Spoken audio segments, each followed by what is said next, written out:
নমস্কার, শিব শক্তি অ্যাস্ট্রো চ্যানেলে সকলকে স্বাগত জানাই। আশা করি সকলে আপনারা ভালো আছেন, ভালো থাকুন, সুস্থ থাকুন। আজকের ভিডিওর মূল আলোচনার বিষয় হচ্ছে শনিদেব বকরি হচ্ছেন, যার ফলে কর্কট রাশি এবং লগ্নের জাতক জাতিকাদের ওপরে কোন কোন দিক থেকে ইম্প্যাক্ট পড়তে চলেছে, প্রভাব পড়তে চলেছে, সেই নিয়েই আজকের আলোচনা। সঙ্গে থাকছে নাক্ষত্রিক বিশ্লেষণ এবং সেই সঙ্গে প্রতিকার। অবশ্যই আপনারা ভিডিওটিকে শেষ পর্যন্ত দেখতে থাকুন। শনিদেব বকরি হচ্ছে, মূলত শনিদেব আপনাদের সপ্তম এবং অষ্টম স্থানের অধিপতি। সুতরাং শনিদেব বকরি হচ্ছেন, যার ফলে বেশ কিছু সমস্যার যেমন সৃষ্টি হবে, যেমন বংশসূত্রে কিছু সম্পদ আপনারা প্রাপ্ত করতে পারেন, সেই ক্ষেত্রে ভাই বা বোনের সঙ্গে ঝামেলা, যে ঝামেলাটা মূলত আইন পর্যন্ত পৌঁছাতে পারে, এবং সেই সঙ্গে বেশ কিছু সুফল আপনারা অবশ্যই প্রাপ্ত করবেন। যেমন ধরুন নতুন কর্মের প্রাপ্তি এবং সেই সঙ্গে কর্মে উন্নতি, সেগুলোও আছে। যাই হোক, শুরু করব ডিটেলস আলোচনা। শুরুতেই সকলকে অনুরোধ করব, অবশ্যই আপনারা চ্যানেলটিকে সাবস্ক্রাইব করে নেবেন এবং সেই সঙ্গে অবশ্যই আপনারা সঙ্গে থাকুন, দেখতে থাকুন। দেখুন, গ্রহের গোচর বা ট্রানজিট, সেটা স্বল্প সময়ের জন্যই হোক বা দীর্ঘ সময়ের জন্যই হোক, যার ইম্প্যাক্ট কিন্তু আমাদের জীবনে ভীষণভাবে পড়ে। যে কোনো সিদ্ধান্ত নেওয়ার ক্ষেত্রে কিন্তু গ্রহের গোচর বিশ্লেষণ সেটা কিন্তু আবশ্যিক, না হলে কিন্তু আমাদের সিদ্ধান্তে ভুল হওয়ার একটা সম্ভাবনা সেটা কিন্তু মূলত থেকেই যায়। যার ফলে গ্রহের গোচর বিশ্লেষণ করে তবেই সিদ্ধান্ত নেওয়া উচিত। গ্রহের প্রতিটা গোচরের সঙ্গে সঙ্গে আমি আসি আপনাদের কাছে বর্তমানে মূলত গ্রহের গোচর কোন কোন কাজ আপনাদের করতে বলছে এবং সেই সঙ্গে কোন কোন কাজ আপনাদের করতে বাধা দিচ্ছে, সেই সব কিছু পুঙ্খানুপুঙ্খ বিশ্লেষণের জন্য আমি আসি আপনাদের কাছে। অবশ্যই আপনারা চ্যানেলটিকে সাবস্ক্রাইব করে নেবেন, যাতে প্রতিটা ভিডিওর নোটিফিকেশান আপনাদের কাছে সহজে পৌঁছে যায়। শনিদেব বকরি হচ্ছেন, যে বকরি গতিটা থাকছে মোটামুটি 29শে জুন থেকে 15ই নভেম্বর পর্যন্ত, এই যে স্প্যান, এই যে সময়কালটা, সেই সময়কালটা কিন্তু শনিদেব মূলত বকরি থাকছে। যাই হোক, শুরুতেই আমি বলবো যে বকরি জিনিসটা কি, সেইটার একটা সম্যক ধারণা থাকা আপনাদের দরকার। গ্রহের মূলত তিনটি গতি, একটি হচ্ছে মার্গী, একটি হচ্ছে অতিচারী গতি এবং সেই সঙ্গে আরেকটি হচ্ছে বকরি গতি। মার্গী অর্থাৎ কিনা গ্রহরা যখন নির্দিষ্ট পথে যখন এগিয়ে যাবে নির্দিষ্ট গতিতে, সেটাকে আমরা বলবো মার্গী গতি। সেই সঙ্গে অতিচারী গতি হচ্ছে যখন গ্রহরা দ্রুত এগিয়ে যাবে, সেইটাকে আমরা বলবো অতিচারী গতি। এবং বকরি গতি অর্থাৎ গ্রহরা যখন মূলত পশ্চাৎগমন করে। এখন প্রশ্ন হচ্ছে পশ্চাৎগমন করছে কিভাবে? না, আপাত দৃষ্টি থেকে মনে হয় যে পশ্চাৎগমন করছে, অ্যাকচুয়ালি কিন্তু গতিটা ধীরে হয়ে যায়। যেমন ধরুন রাস্তা দিয়ে দুটো গাড়ি যাচ্ছে, যেগুলো যাচ্ছে কিন্তু একই স্পিডে সমান গতিতে, সেই সঙ্গে যে কোনো একটি গাড়ির গতি যদি কমে যায় সেক্ষেত্রে কিন্তু গাড়িটা মূলত পিছিয়ে যাবে। সামনের গাড়ি থেকে দেখলে মনে হবে যে সে যেন পিছিয়ে যাচ্ছে, অ্যাকচুয়ালি এই যে গতিটা গ্রহের, সেটাকেই আমরা বলবো বকরি গতি। বকরি ক্ষেত্রে আমরা দেখব যে কোনো শুভ গ্রহ যদি জন্মছকে বকরি থাকে এবং গোচরেও যদি বকরি হয়, সেক্ষেত্রে কিন্তু সুফল অনেকটা বেড়ে যায়, অর্থাৎ দ্বিগুণ পরিমাণে বেড়ে যায়। আবার কোনো অশুভ গ্রহ যেটা কিনা জন্মছকে আছে, সেই গ্রহটা বক্রি অবস্থায় আছে। গোচরেও যদি বক্রি অবস্থাতে থাকে সেক্ষেত্রে কিন্তু তার অশুভ যে রেজাল্ট সেটা কিন্তু দ্বিগুণ হারে বেড়ে যায়। যাই হোক, শনিদেবের এই যে বক্রি গতি সেইটা কর্কট রাশির ওপরে এবং লগ্নের ওপরে কোন কোন দিক থেকে প্রভাব বিস্তার করতে চলেছে সেটা নিয়েই আজকে মূলত আলোচনা আমরা করব। যাই হোক, শুরু করছি কর্কট রাশি সাপেক্ষে শনিদেব হলেন আপনাদের সপ্তম এবং সেই সঙ্গে অষ্টম স্থানের অধিপতি।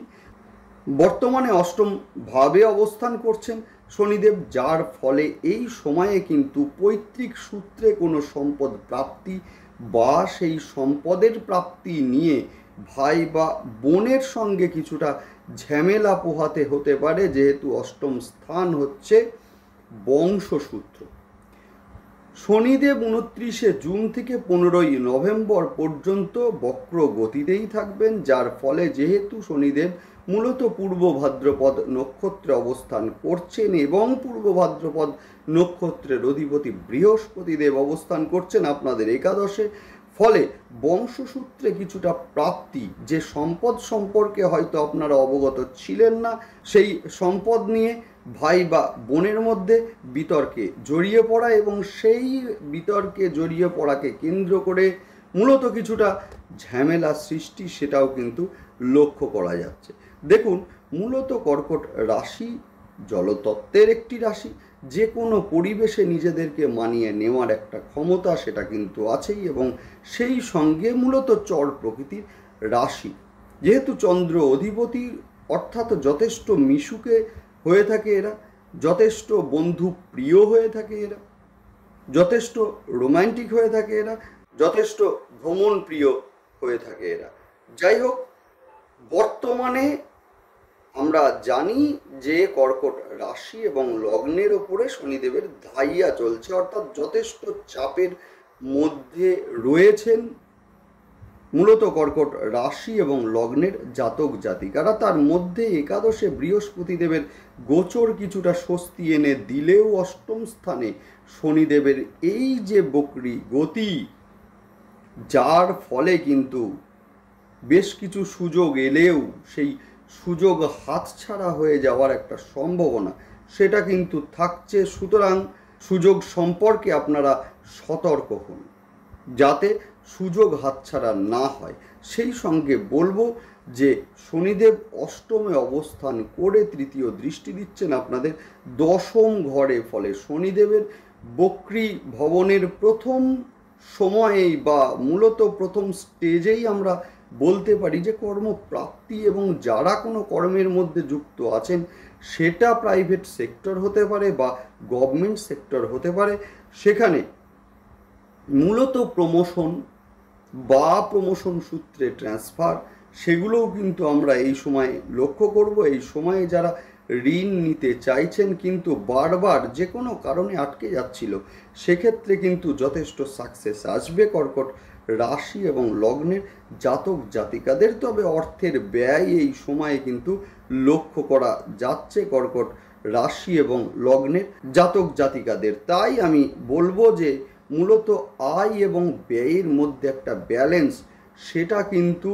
মূলত করার চেষ্টা আপনাদের করতে হবে। মূলত এই সময়ে কোমর, হাঁটু, দাঁত এবং ইএনটি সমস্যায় ভোগার একটা সম্ভাবনা আছে। সেই সঙ্গে যারা সিওপিডিতে ভুগছিলেন এদের ক্ষেত্রে সমস্যা কিছুটা বাড়তে লক্ষ্য করা যাবে। সেই সঙ্গে পুরাতন কিছু রোগের প্রাদুর্ভাব সেটাও কিন্তু লক্ষ্য করা যাবে, যেহেতু শনিদেব মূলত পুরাতনকে চিহ্নিত করে। সেই সঙ্গে বলতে পারি যে এই সময়ে আত্মীয় স্বজনদের দ্বারা বিশেষ করে পৈতৃক সূত্রে কিছু আত্মীয় স্বজনদের দ্বারা শত্রুতার সম্মুখীন হওয়ার একটা সম্ভাবনা সেটাও কিন্তু এই সময়ে লক্ষ্য করা যাচ্ছে। সেই কারণে একটু সচেতন হওয়া প্রয়োজন, না হলে কিন্তু নিজের অধিকার থেকে বঞ্চিত হওয়ার একটা সম্ভাবনা সেটা কিন্তু আছে। সন্তানের শরীর নিয়ে দুশ্চিন্তা বাড়তে পারে এই সময়ে, বিশেষ করে যাদের বাড়িতে ছোট বাচ্চা আছে এদের ক্ষেত্রে বলবো যে মূলত শরীর নিয়ে কিছুটা দুশ্চিন্তা থাকবে, সেই সঙ্গে রাস্তা দিয়ে হাঁটার সময় বা সিঁড়ি দিয়ে ওঠা নামার সময় একটু সাবধানে আপনাদের এগোতে হবে, না হলে কিন্তু এই সময় হঠাৎ করে পড়ে গিয়ে হাঁটু কোমরে আঘাত লাগার একটা সম্ভাবনা সেটা তো থাকছেই। বন্ধু সঙ্গ বৃদ্ধি পাবে এই সময়ে, যদিও বন্ধুদের সঙ্গে গোপন কথা শেয়ার থেকে বিরত থাকুন, না হলে কিন্তু সেই গোপন কথা বাস্ট হয়ে যাওয়ার একটা সম্ভাবনা বা প্রকাশিত হয়ে যাওয়ার একটা সম্ভাবনা সেটা কিন্তু আছেই, অর্থাৎ নতুন করে ঝামেলার সূত্রপাত সেটাও কিন্তু এর দ্বারা ঘটতে পারে। যাই হোক, নেক্সট আলোচনা করব নাক্ষত্রিক বিশ্লেষণ নিয়ে। শুরুতেই আলোচনা করব পুনর্বসু নক্ষত্রের জাতক জাতিকাদের নিয়ে। এই সময়ে পুরনো কিছু সম্পর্ক আবার ফিরে আসতে লক্ষ্য করা যাবে।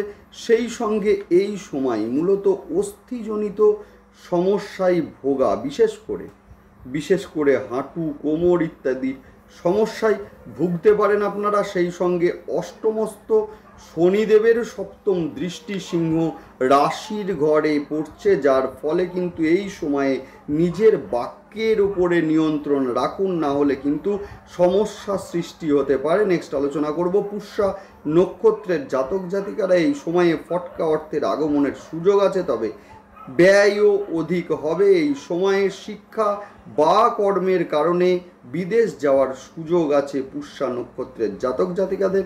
গৃহ পরিবর্তন যোগও এই সময়ে কিন্তু লক্ষ্য করা যাচ্ছে। নেক্সট আলোচনা করব শ্লেষা নক্ষত্রের জাতক জাতিকাদের নিয়ে। এই সময়ে কিন্তু হঠাৎ করে উড়ো কিছু ঝুটঝামেলা আসতে পারে এবং সেখানে জড়িয়ে পড়ার একটা সম্ভাবনা সেটা কিন্তু থাকছে। সেই সঙ্গে বলতে পারি যে পিতার শরীর নিয়ে কিছুটা সচেতন আপনাদের থাকতে হবে। সেই সঙ্গে অস্থিজনিত সমস্যা, দাঁতের সমস্যা, ঠান্ডা লাগার সমস্যায় ভুগতে পারেন মূলত অশ্লেষা নক্ষত্রের জাতক জাতিকারা। নেক্সট আলোচনা করব প্রতিকার নিয়ে।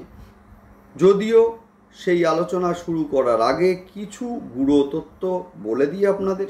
সেটা হচ্ছে, যাদের বর্তমানে শনিদেবের দশা বা মহাদশা বা অন্তর্দশা চলছে এবং সেই শনিদেব যথেষ্ট ভালো অবস্থায় অর্থাৎ উচ্চস্থ রয়েছেন, মিত্রক্ষেত্রগত আছেন, এদের ক্ষেত্রে কিন্তু যথেষ্ট সুফল পাবেন, 100% পাবেন।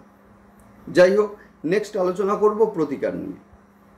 যাদের জন্মছকে শনিদেব শত্রু গৃহগত রয়েছেন, নিচস্থ আছেন, এদের ক্ষেত্রে বলবো মূলত অবশ্যই আপনারা প্রতি সোমবার এবং শনিবার রুদ্রাভিষেক দুধ দিয়ে অবশ্যই আপনারা করুন, ভীষণ ভালো রেজাল্ট আপনারা পাবেন। সেই সঙ্গে অল্প একটু তিল, বিশেষ করে কালো তিল মহাদেবকে অর্পণ করুন, দুর্দান্ত রেজাল্ট আপনারা অবশ্যই পাবেন। এবং সেই সঙ্গে মঙ্গলবার এবং শনিবার করে হনুমান চল্লিশা পাঠ করুন, দুর্দান্ত রেজাল্ট আপনারা অবশ্যই পাবেন। সেই সঙ্গে নবগ্রহ স্তোত্র পাঠ অবশ্যই আপনারা করুন।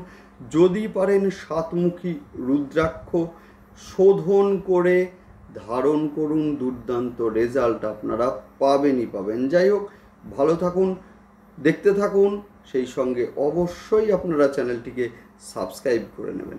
নমস্কার।